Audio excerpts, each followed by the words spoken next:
It was walking across the swamp, and my brother spotted it first. But I couldn't see it over the grass. I wasn't tall enough. My brother picked me up, and I saw it about 100 yards away. Now, we were just kids, but we'd heard about it and knew for sure what we were looking at. We stared at the creature, mouths agape. As it were, the skies opened up and the rain poured down. The ape hurried away into the cypress hammocks scattered amongst the marsh. Hey all, coming to you from Florida. Welcome to another episode of Odd Rob's Cryptids, Hauntings, and Folklore. And today, I'll be talking about a being known as the skunk ape. It is said that skunk apes are mostly located in the swamps and forests of the southeastern United States, particularly here in Florida. And many claim that they are related to Bigfoot. And so much so that many refer to them as the Florida Big Feet. Big feet?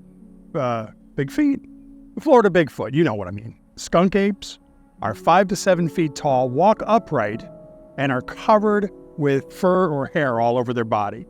Usually are kind of reddish brown. They get their name from a horrible smell that emanates from them, very similar, but a little bit more pungent than a skunk. According to Wikipedia.org, there have been many sightings of skunk apes, and here are a few. In 1942, a man in Suwannee County actually saw a creature rushing out from the brush line while he was driving down an old road. He alleged that the creature grabbed onto his vehicle and beat on the running board and door for half a mile until it let go and ran off into the woods. In the town of Barden, back in the 1940s, there were quite a number of alleged sightings of a creature that came to be known as the Barden Booger. And in the 1960s, a rash of sightings happened somewhere around central Florida, around Marion County. Now, one report from 1963 involved several members of a family, and part of that included some ape-like creature that was peering into their windows in the middle of the night. In the 1970s, 2 Palm Beach County Sheriff's deputies named Marvin Lewis and Ernie Milner reported an ape-like creature that stalked them,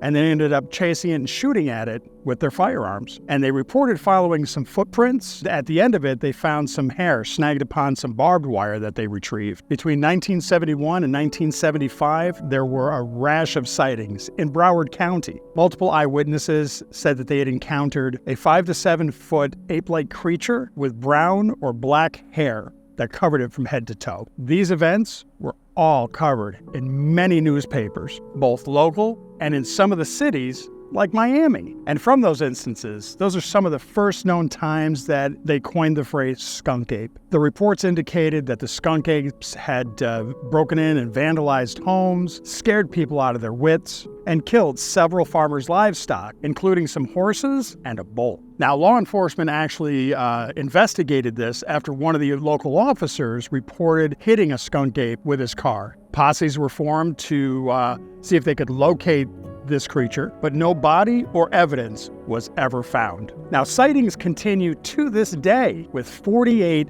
out of 67 counties in Florida reporting skunk ape encounters since 2010. So here's my take on the whole thing. There's an awful lot of swamp and forest for these little buggers to hide in. And as people cross into their spaces, chances are documented encounters will increase. All I know is that's just one more reason to beat feet if I smell a skunk. So listen, if you've enjoyed this video, go ahead and hit those like and subscribe buttons down below. It helps our channel grow. While you're down there, go ahead and leave some feedback, drop a comment, let us know what you think about skunk apes. Have you ever seen one? Let us know. It's always greatly appreciated. And as we explore the possibilities of the unknown, between sleep and dreams, twilight and darkness, fact and fiction, those places where anything could be possible. So skunk apes, cryptid, haunting, folklore, you decide. And until next time, coming to you from Florida, stay safe, stay well, and by all means, stay odd. Oh yeah.